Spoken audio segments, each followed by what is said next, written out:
আজকের অনলাইনে ক্লাসে তোমাদেরকে স্বাগতম। আমরা প্রতিদিনের মতোই আজকে আমাদের আলোচনা শুরু করছি।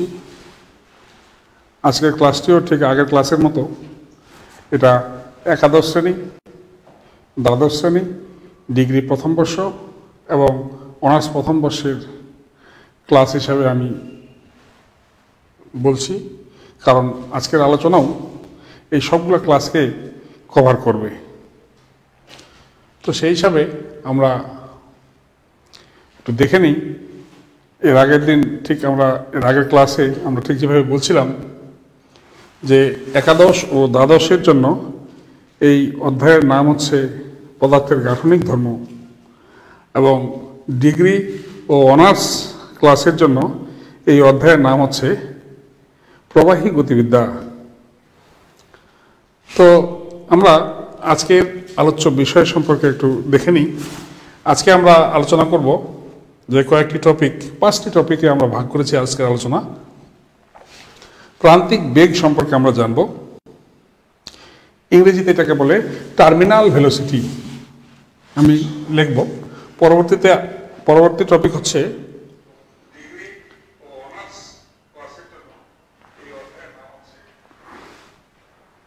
সংকট বেগ।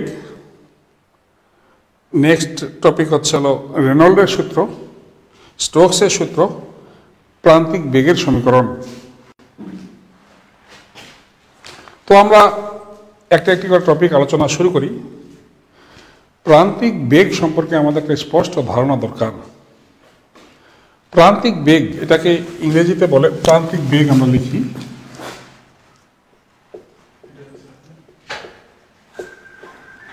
প্রান্তিক বেগ, ইংরেজিতে বলে টার্মিনাল ভেলোসিটি।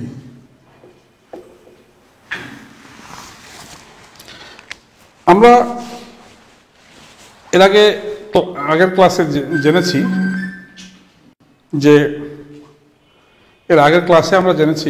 যে তরল পদার্থের উপর দিয়ে যখন কোনো কিছু প্রবাহিত হয়, বা তরল পদার্থের মধ্য দিয়ে যদি কখন কোনো, শুধু তরল না, প্রবাহী পদার্থের মধ্য দিয়ে, অর্থাৎ তরল এবং বায়বীয় উভয় পদার্থের মধ্য দিয়ে যখন কিছু প্রবাহিত হয়, তখন সেই প্রবাহী পদার্থ কি করে? তখন সেই প্রবাহী পদার্থ ওই বস্তুটির প্রবাহের বিপরীতে একটি বল প্রয়োগ করে, যেই বলটার নাম আমরা গত ক্লাসে বলেছিলাম সান্দ্র বল। ইংরেজিতে কি বলে? Viscous force. তো আমরা সেখান থেকেই একটু প্রান্তিক বেগের বিষয়টা বুঝে আসব। প্রান্তিক বেগ হচ্ছে, আমরা একটু কল্পনা করি যে একটা এক্সাম্পল আমি দিতে চাই। যখন প্যারাশুট দিয়ে কেউ নামে, খেয়াল করে দেখবা যে যখন প্যারাশুট দিয়ে কেউ নামে, ঠিক যখন সে হেলিকপ্টার বা বিমান থেকে ঝাঁপ দেয়, তখন সে অত্যন্ত দ্রুত বেগে নিচের দিকে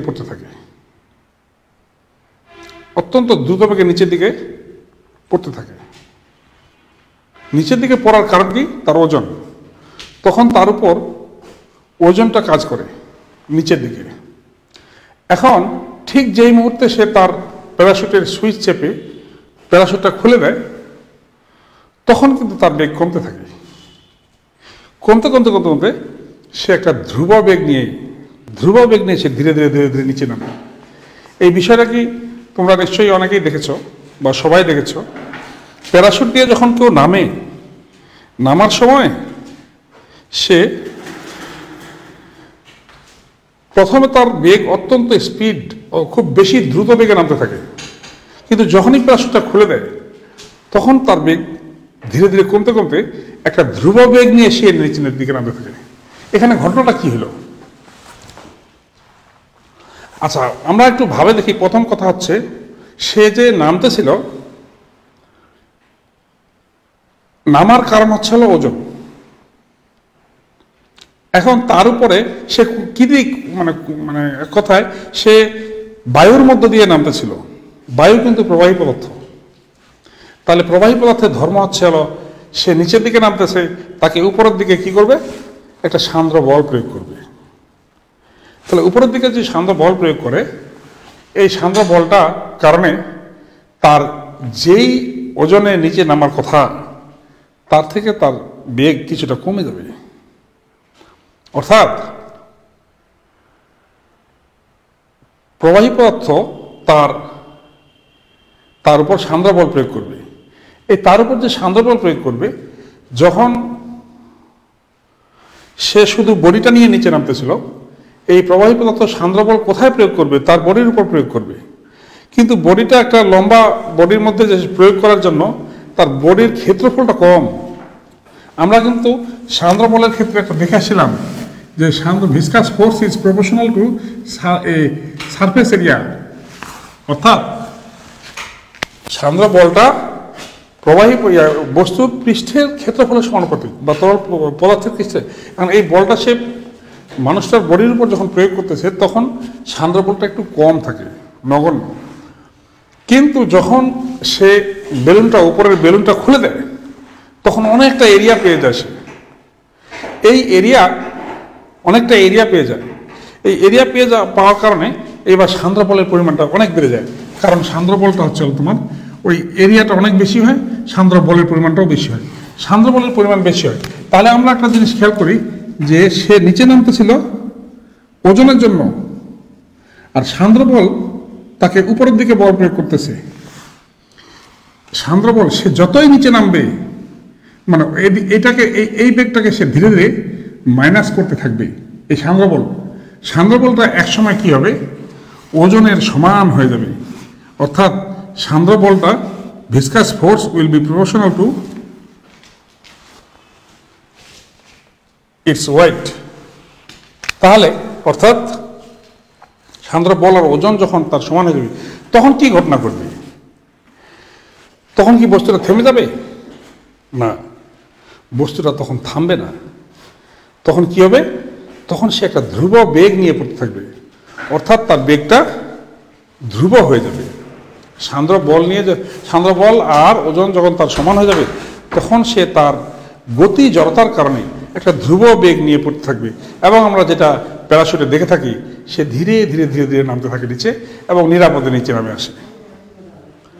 যাই হোক, এই ঘটনাটা আমরা প্যারাশুট দিয়ে এক্সাম্পল দিলাম। আমরা একটা নলের কথা ভাবি। একটা নল, একমুখ বন্ধ নল। এই নলের মধ্যে পানি আছে প্রচুর, ভর্তি। এই পানির মধ্যে আমরা একটা মার্বেল ছেড়ে দিলাম। মার্বেলটা যখন নিচে নামে, মার্বেলটার ক্ষেত্রে ঠিক প্যারাশুটের মতো প্রথম মার্বেলটা অত্যন্ত নিচের দিকে একটু বেগটা বেশি থাকবে। কিন্তু এই তরল পদার্থ তাকে কি করে? বায়ুর ক্ষেত্রে তাকে সান্দ্র বল উপরের দিকে একটা বল প্রয়োগ করছিল, কিন্তু এই বস্তুর ক্ষেত্রে, এই তরলের ক্ষেত্রে সেটা কি দেখা যাবে? দুইটা বল প্রয়োগ হচ্ছে উপরের দিকে দুইটা বল প্রয়োগ হচ্ছে এই বস্তুর উপর। একটা হচ্ছিল সান্দ্র বল, আরেকটা হচ্ছিল তরলের আরেকটা ধর্ম আছে। আর্কিমিডিসের সূত্র যে অধ্যায়ে আলোচনা হয়েছিল, সেখানে আমাদের ছিল প্লবতাজনিত ঊর্ধ্বমুখী বল। তাহলে প্লবতাজনিত ঊর্ধ্বমুখী বল এবং সান্দ্র বল এই বস্তুটাকে উপরের দিকে ঠেলবে, আর ওজন তাকে নিচের দিকে নামানোর চেষ্টা করবে। তাহলে এই সান্দ্র বল আর ঊর্ধ্বমুখী প্লবতাজনিত বল, এই দুই বল যখন তার ওজনের সমান হয়ে যাবে, তখন এই বস্তুটা ধ্রুব বেগ নিয়ে পড়তে থাকবে। ওই যে প্যারাশুটের ক্ষেত্রে যে ধ্রুব বেগের কথা বলা হলো, এখানেও সেই একই ধ্রুব বেগ প্রাপ্ত হওয়ার পর ওই ধ্রুব বেগটার নাম হচ্ছে প্রান্তিক বেগ বা টার্মিনাল ভেলোসিটি। তাহলে এখানে আমরা খেয়াল করব দুইটা বল, তিনটা বল, মোট এই বস্তুর উপর তিনটা বল। একটা ওজনজনিত নিচের দিকে, সান্দ্রতাজনিত উপরের দিকে এবং প্লবতাজনিত উপরের দিকে। এই তিনটা বল এখানে কাজ করছে। এটা আমাদের দরকার আছে, আমরা একটু পরে আবার আলোচনা আসবো। এই টার্মিনাল ভেলোসিটি বা প্রান্তিক বেগকে ভি দিয়ে প্রকাশ করা হয়, আমরা ভি দিয়ে প্রকাশ করি। এখন আমরা খেয়াল করে দেখি, এরপর নেক্সট টপিকটা হচ্ছে সংকট বেগ। সংকট বেগ, সংকট বেগের ইংরেজি শব্দ ছিল ক্রিটিক্যাল ভেলোসিটি। ক্রিটিক্যাল ভেলোসিটি বলছে যে আমরা এর আগের ক্লাসে যেমন আলোচনা করেছিলাম শান্ত বেগ আর অশান্ত বেগ সম্পর্কে। শান্ত বেগ আবার অশান্ত হয়ে যায়, সেটাও আমরা একটা উদাহরণ দেখেছিলাম। যেমন আমরা দেখি যে ট্যাপের পানিটা যখন আমরা ছেড়ে দিই, ট্যাপের মুখে সেটা অণুগুলোর গতির দিক ঠিক ঠিক থাকে না, মানে এলোমেলোভাবে অণুগুলোর গতির দিক থাকে। কিন্তু এই পানিটা যখন পাইপ দিয়ে অনেক দূর চলে যায়, ওই পাইপের ভিতরের বেগটা কিন্তু তার শান্ত প্রবাহ, আর ট্যাপের মুখ দিয়ে যখন বের হয় তখন সেটা হচ্ছে অশান্ত প্রবাহ। তো এই অবস্থায় আমরা শান্ত প্রবাহ আবার কখনো প্রয়োজনে কখনো কখনো অশান্ত প্রবাহে পরিণত হতে পারে। বলছে যে প্রবাহীর বেগের যেই সীমা পর্যন্ত, প্রবাহীর বেগের যেই সীমা পর্যন্ত সেটি শান্ত প্রবাহ বজায় রাখে, ধারারেখ প্রবাহ বজায় রাখে, বেগের সেই সীমাকে বলা হচ্ছে সংকট বেগ বা ক্রিটিক্যাল ভেলোসিটি। সংকট বেগ, এটাকে ভিসি বলে, ক্রিটিক্যাল ভেলোসিটি। প্রবাহীর বেগ তার যেই সীমা পর্যন্ত, বেগের যেই সীমা পর্যন্ত সেটি শান্ত প্রবাহ বা ধারারেখ প্রবাহের গুণাবলী বজায় রাখে, বেগের সেই মানকে, সেই সীমাকে বলা হচ্ছে সংকট বেগ। এরপরে আসতেছে রেনল্ডের সূত্র।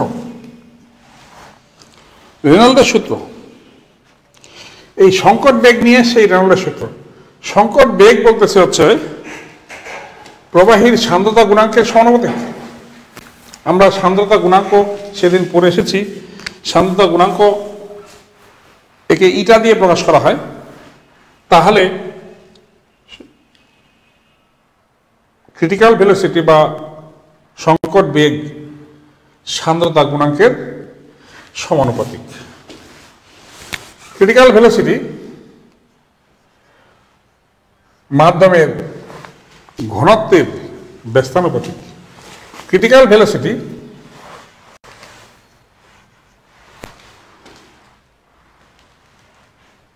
নলের ব্যাসার্ধের ব্যস্তানুপাতিক। যেই নল দিয়ে তরল প্রবাহিত হচ্ছে সেই নলের ব্যাসার্ধের ব্যস্তানুপাতিক। তাহলে ক্রিটিক্যাল ভেলোসিটির তিনটা সূত্র। ক্রিটিক্যাল ভেলোসিটি বা সংকট বেগ সান্দ্রতা গুণাঙ্কের সমানুপাতিক, সংকট বেগ ঘনত্বের সমানুপাতিক, সংকট বেগ নলের ব্যাসার্ধের ব্যস্তানুপাতিক। তাহলে এই তিনটাকে আমরা একসাথে যদি করি আমরা যা পাচ্ছি, সংকট বেগ সমানুপাতের নিয়ম অনুযায়ী রো, আর এখানে সমানুপাতিক তুলে দিলে একটা ধ্রুব সংখ্যা আসবে। এই ধ্রুব সংখ্যাকে আমরা আরসি দিয়ে বলি, ইটা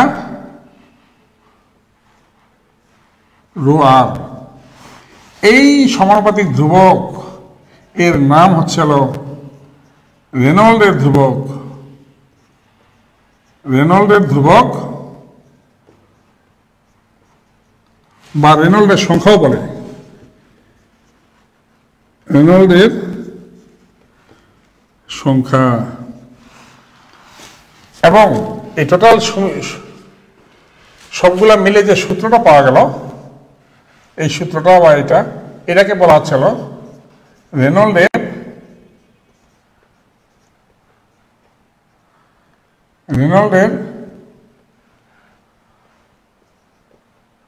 সূত্র।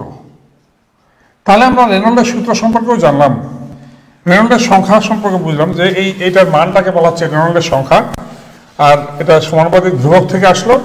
সেই সমানুপাতিক ধ্রুবকটাকে আমরা রেনল্ডের সংখ্যা বলতেছি। হ্যাঁ, বা রেনল্ডের ধ্রুবক বলতেছি। এখন এই রেনল্ডের সংখ্যা দেখে আমরা বলতে পারবো যে প্রবাহীটা শান্ত না অশান্ত, প্রবাহীটা শান্ত না অশান্ত। এখানে বলছে সরু নলের ক্ষেত্রে, সরু নলের ক্ষেত্রে আমরা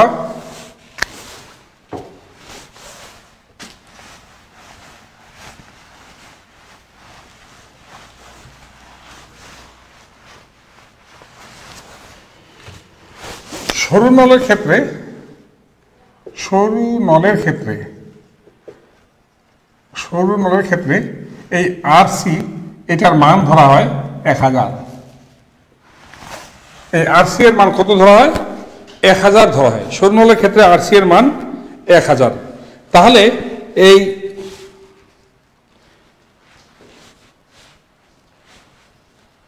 আর এর মান, আরসি এর মান, অর্থাৎ আরসি এর মান যদি 1000 অতিক্রম না করে, এই 1000 অতিক্রম না করে, আরসি এর মান যদি 1000 অতিক্রম না করে, তাহলে আমরা বলবো ওই প্রবাহীটা শান্ত প্রবাহ, সেই প্রবাহীটার প্রবাহটা শান্ত প্রবাহ। আর 1000 অতিক্রম করে গেলে আমরা সেটাকে অশান্ত প্রবাহ বলবো। এখন আমরা আমাদের 3টা টপিক হয়ে গেল, আমরা এখন স্টোকসের সূত্রতে আসতেছি। স্টোকসের সূত্র, স্টোকসের সূত্রতে আমরা কি, আমরা যখন সূত্রটা পড়তেছি তখন একটু খেয়াল রাখতে হবে যে এই সূত্রটা কি নিয়ে কথা বলছে, সূত্রটা কি নিয়ে কথা বলে। আমরা দেখি স্টোকসের সূত্র।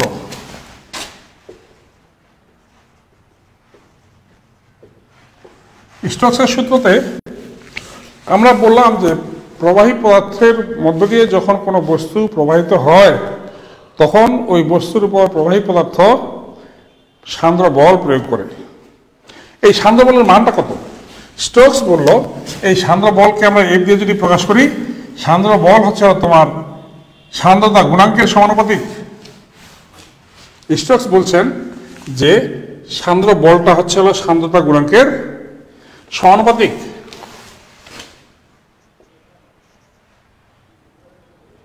নলের ব্যাসার্ধের সমানুপাতিক এবং তরল পদার্থের বা ওই পদার্থের বেগের সমানুপাতিক। তাহলে সান্দ্র বল হচ্ছে হলো এটা প্রান্তিক বেগের সমানুপাতিক। এখন ওই পদার্থের প্রান্তিক বেগের সমানুপাতিক, তাহলে আমরা বলছি যে সান্দ্র বল হচ্ছে হলো সান্দ্রতা গুণাঙ্কের সমানুপাতিক, সান্দ্র বল নলের ব্যাসার্ধের সমানুপাতিক বা গোলকের নলের ব্যাসার্ধ বা এখানে গোলকের বল আছে এই গোলকের ব্যাসার্ধের সমানুপাতিক। আর সান্দ্র বলটা হচ্ছে ওই বস্তুটা যেই বেগে পড়তেছে, যে প্রান্তিক বেগে পড়তেছে তার সমানুপাতিক। তাহলে এই তিনটাকে আমরা একসাথে করলে অনুপাতের নিয়ম অনুযায়ী এফ সমানুপাতিক আর ইটা ভি বলি। এখানে আমরা যদি সমানুপাতিক তুলে দিয়ে একটা ধ্রুব সংখ্যা পাবো যার মান আমরা হিসাব করে দেখেছি 6 পাই আর ইটা ভি। এটা হচ্ছে হলো স্টোকসের সূত্র। অর্থাৎ কোনো তরলের মধ্য দিয়ে বা প্রবাহী পদার্থের মধ্য দিয়ে যদি কোনো বস্তু পড়তে থাকে তাহলে তার উপর সান্দ্র বলের পরিমাণটা কি হবে সেটা এই সমীকরণ দ্বারা নির্ধারিত হয়। এখন আমরা এই স্টোকসের সূত্র ব্যবহার করে প্রান্তিক বেগের সমীকরণ বের করব। প্রান্তিক বেগের সমীকরণ ব্যবহার করব স্টোকসের সূত্র ব্যবহার করে। প্রান্তিক বেগের সমীকরণ আমাদের লাস্ট টপিক চলছে প্রান্তিক বেগের সমীকরণ। প্রান্তিক বেগের সমীকরণ আমরা এখন এই ছবিটা কিন্তু আমি মুছিনি, প্রয়োজন আছে এটার, এই জন্যই মুছা হয়নি। আমরা বলছিলাম যে একটি গোলক এই তরলের মধ্যে দিয়ে নিচের দিকে পড়ছে। এখন এই গোলকটির উপর কয়টা বল কাজ করছে? 3টা। একটা হলো ওজনজনিত নিম্নমুখী বল, একটা হচ্ছে হলো ওজনজনিত নিম্নমুখী বল। তাহলে বস্তুর ওজন, বস্তুর ওজন, ওজন সমান কি? ভর গুণন ত্বরণ। ভর মানে কি? আয়তন গুণন ঘনত্ব, আর ত্বরণ তো আয়তন গুণন, এখানে ত্বরণ বলতে এখানে অভিকর্ষজ ত্বরণ বলা হবে, কিন্তু অভিকর্ষজ ত্বরণ। ইন্টু ওভি কর্ষজ ত্বরণ। এটা হলো তার ওজনজনিত বল। তাহলে সেটা কত হচ্ছে? আয়তন হচ্ছে গোলকের আয়তন 4/3 পাই আর কিউব। ঘনত্ব হচ্ছে হলো রো, এটা হচ্ছে হলো বস্তুটার পদার্থের উপাদানের ঘনত্ব, আর জি তো অভিকর্ষজ ত্বরণ। এই হলো তার নিম্নমুখী বল ওজন। এখন তার উপর আরো দুটা বল কাজ করে। একটা হলো সান্দ্র বল। সান্দ্র বলটা কত সেটা আমরা দেখেছি। সান্দ্র বলটা কত সেটা হচ্ছে হলো 6 পাই আর ইটা ভি, যেটা একটু আগে দেখে আসলাম। আর আমরা স্কুলেই দেখে এসেছি যে তার উপর প্লবতাজনিত ঊর্ধ্বমুখী বল কত? প্লবতাজনিত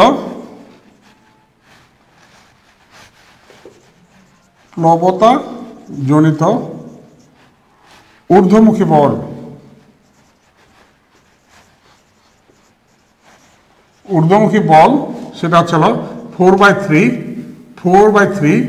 পাই সিগমা স্কোয়ার জি, 4/3 পাই আর কিউব,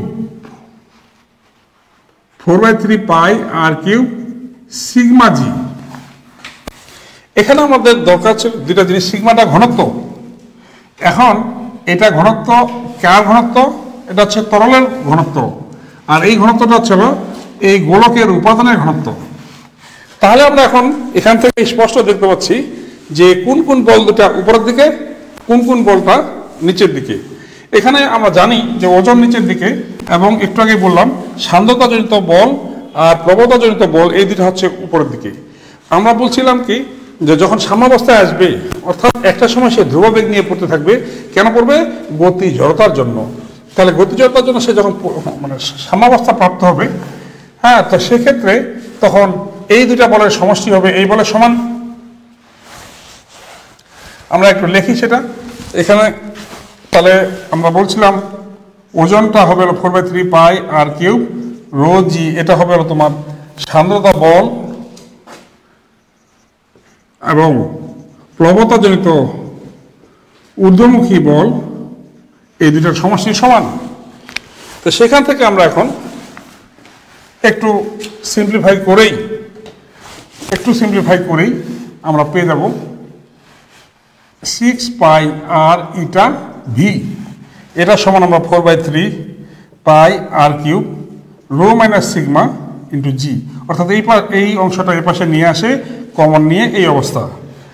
তারপরে আমরা এখন যদি প্রান্তিক বেগের সমীকরণ বের করতে চাই, তাহলে ভিটা রেখে দিব 4/3 pi r cube rho minus sigma into g divide by 6 pi r eta. এখানে পাই এবং আর একটা কেটে দিলে এটা আসবে হলো 2 আর স্কোয়ার বাই 9, আর এখানে আসবে হচ্ছে রো মাইনাস সিগমা ইন্টু জি নিচে ইটা। এটাই হলো তোমার প্রান্তিক বেগের সমীকরণ। এই প্রান্তিক বেগের সমীকরণ পেয়ে গেলাম আমরা যেই প্রান্তিক বেগের সমীকরণের জন্য এতক্ষণ অপেক্ষা করছিলাম, সেই প্রান্তিক বেগের সমীকরণ আমরা পেয়ে গেলাম। প্রশ্ন আসতে পারে যে প্রান্তিক বেগের সমীকরণ না বলে যদি সান্দ্রতা গুণাঙ্কের সমীকরণ চায়, তাহলে ইটাটাকে এখানে নিয়ে আসবো, ভিটাকে পাঠিয়ে দেবো। এই এখন আমাদের এখানে আমাদের আজকের আলোচনা আমরা শেষ পর্যায়ে চলে এসেছি। আমরা পূর্বের বিষয়গুলো, পূর্বের আলোচনাটা জাস্ট একটু রিভাইজ করে নিই। খালি কি প্রান্তিক বেগ, যখন কোনো বস্তু উপর থেকে খাড়া নিচের দিকে পড়তে থাকে প্রবাহী পদার্থের মধ্য দিয়ে, তখন সে প্রথমে তার বেগ অত্যন্ত দ্রুত গতিতে পড়তে থাকে, কিন্তু ঊর্ধ্বমুখী বল কাজ করার কারণে সে একটা সাম্যাবস্থা প্রাপ্ত হয়। সাম্যাবস্থা প্রাপ্ত হওয়ার পর সে ধ্রুববেগ নিয়ে পড়তে থাকে। এখানে প্রশ্ন আসতে পারে যে সাম্যাবস্থা চলে আসতে তার বেগ 0 হয়ে যাওয়ার কথা। নো, গতি জড়তার কারণে সে নিচের দিকে পড়তে থাকবে। এই গতি জড়তার কারণে সে যেই ধ্রুববেগ নিয়ে পড়তে থাকবে, সেই ধ্রুববেগের নাম হচ্ছে প্রান্তিক বেগ, টার্মিনাল ভেলোসিটি। সংকট বেগ বলছে যে বেগের যে নির্দিষ্ট সীমা পর্যন্ত কোনো বস্তুর বেগ শান্ত প্রবাহ হিসাবে, অর্থাৎ প্রবাহীর বেগ শান্ত প্রবাহ হিসাবে বজায় থাকে বা ধারারেখা প্রবাহ গুণাবলী বজায় রাখে, তাকে বলা হচ্ছে সংকট বেগ, ক্রিটিক্যাল ভেলোসিটি। রেনল্ডের সূত্রতে আমরা দেখে আসছি ক্রিটিক্যাল ভেলোসিটি সান্দ্রতা গুণাঙ্কের সমানুপাতিক, ঘনত্বের ব্যস্তানুপাতিক এবং নলের ব্যাসার্ধের ব্যস্তানুপাতিক, সেখান থেকে আমরা সূত্রটা পেলাম। সূত্রটা কি ছিল? সূত্রটা আমরা পাইছি যে VC equal to R C eta rho আর।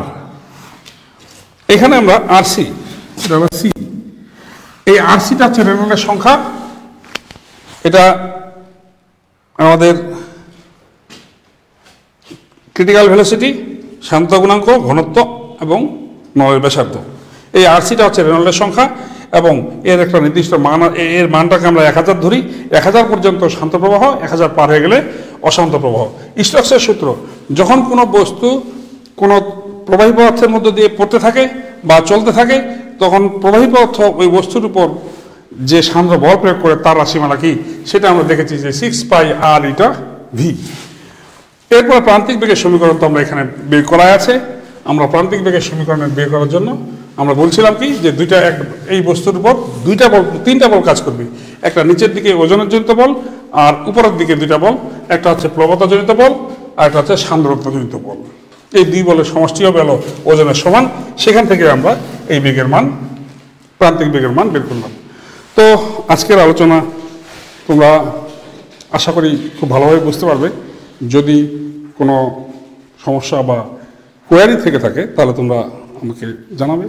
আমি আশা করি এর পরের দিন সেটার উত্তর দেওয়ার চেষ্টা করব, বা SMS এর মাধ্যমে সেটা পাঠানো সম্ভব। তোমরা আরেকটা হচ্ছে যে তোমরা বারবার এটাকে রিভিউ করে দেখবো, তাহলে আশা করি সবাই পরিষ্কারভাবে বুঝতে পারবো। এই ক্লাসটি আমাদের সকল ক্লাসের জন্য এই পর্যন্ত আমাদের আলোচনার বিষয় ছিল। ধন্যবাদ সবাইকে। আসসালামু আলাইকুম ওয়া রাহমাতুল্লাহ।